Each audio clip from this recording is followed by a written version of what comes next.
Let's move into men and women's sports.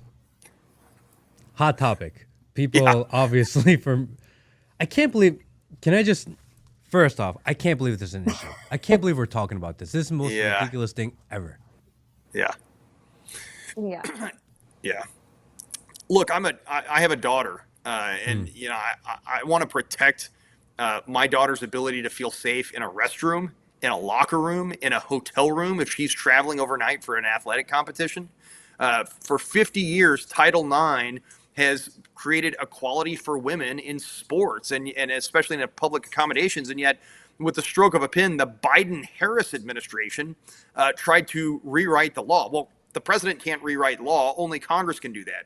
And what President Biden wanted to do through the rewrite of a Title IX rule was to give men access to women's restrooms, women's locker rooms, and women's athletic competitions. This is absolute insanity. Who's for this? Who thinks this is a good idea? Not only is it a constitutional problem, it's the wrong policy position, and it would undermine women's equality. Proud to say I led a coalition of states that fought back. We obtained an injunction in federal court, and that injunction is held to put a stop to Biden's illegal attack on equality for women.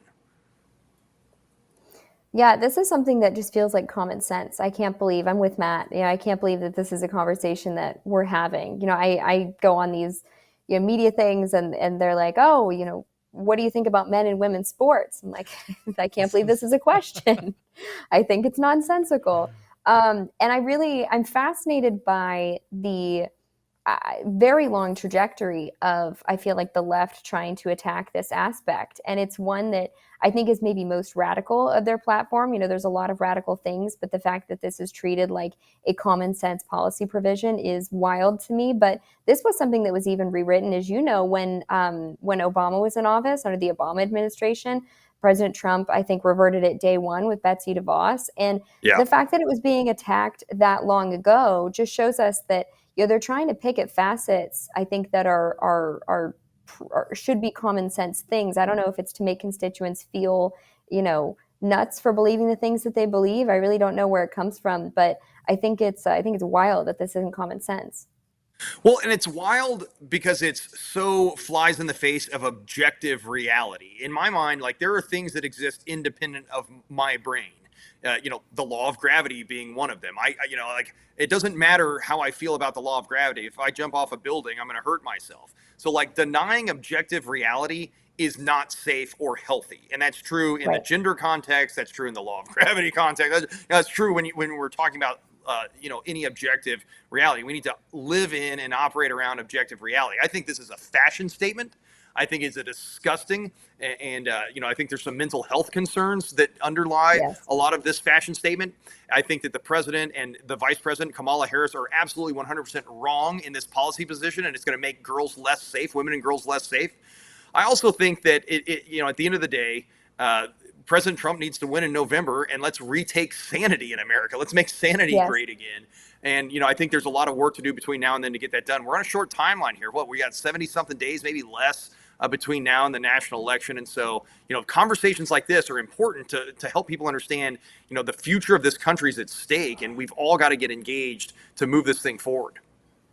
Absolutely. And kind of to that, I have two questions. As far as, and I know you guys were a big part of leading the coalition of states against this, as you've said, which is fantastic. But walk us through, this feels like a state level thing at the very least. You can't have the federal government stepping in here and saying this is how each state needs to run their education. At the very least, this should be a protected state right, in my Yeah. opinion. Can you walk us through that and how this is not just a common sense overreach, but a constitutional one? Well, it's a constitutional overreach for several reasons. Number one, again, the president tried to rewrite a law with the stroke of a pen. Well, Congress passes law, not the president.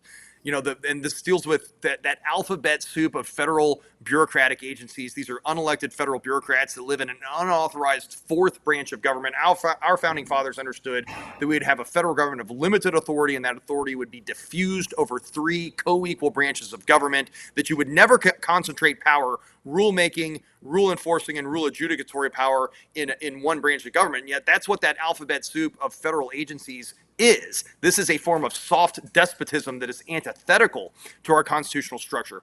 But then the president exceeds the scope of statutory authority. Congress writes the law. The president can't expand on that law with the rule. And so there's an administrative law problem. And especially with the overturning of the Chevron decision, these federal agencies should get no deference in the, them trying to expand their own legal authority. And I think that's the world we live in now post Chevron. But then, yeah, I mean, at the end of the day, why do we have a Department of Education at the federal level? Like, why does that exist? It's, I don't see any enumerated authority in the Constitution for the federal government to regulate education. It doesn't exist. That we've got to start slashing and burning these federal agencies that are really just government job welfare programs. Absolutely. And I think that seeing that decision as, you have President Trump who said that he'd like to get rid of the Department of Education as part of his policy, compared to, Kamala Harris, who in her work in California tried to convict parents of truancy just for not sending their kids to state school. The choice is so clear. I think it's insanity. Yeah, for sure. Can you make a argument? I'm trying to understand the other side. Why anyone would think this is a good idea? Can anyone, either of you, make an argument for letting women in men's bathrooms, or letting men in women's bathrooms, or letting men in women's sports? I don't understand what the possible argument for is. Well, you have to reject objective reality to even begin the argument on the other side. You have to say that there's no such thing as gender, which we know is not true. Like, God created man and woman. It's in our DNA. There's physical differences between man and woman. I mean, that is objectively true, regardless of what our brains think about it. But you have to abandon that and go down this rabbit hole of you can be whatever gender you want. And the rules don't, nothing matters. And so anything goes. I mean, that's where you start if you're on the other side. But again, this is a public safety thing. As a prosecutor, I actually prosecuted the leading case in the state of Missouri on criminal trespass for a male convicted sex offender hiding in a women's restroom looking for additional victims. He wasn't there to express his gender identity. He was there to perp on new victims, and luckily law enforcement intercepted him, and we prosecuted him before he could do that. But that's what we're up against. That's what I don't want happening to my daughter, or your daughter, or your children, your grandchildren. I mean, that's what we got to fight against. This is a public safety concern. I think that's an important point too, because I think that on the kind of other side of it, people who are deciding which issues they feel passionate about and want to get involved in, right now it's a comprehensive Save America project, so I'm all in on everything. But when people are really looking at this, I think that explaining the application and just even what you just said, where it does expand beyond women's sports, because I think the argument starts with women's sports because that's what's been so public about it, but it really does expand into all facets. And so I think it's great that we're highlighting those examples. And then, Matt, to answer your question on my side of things, I lean on biblical chaos.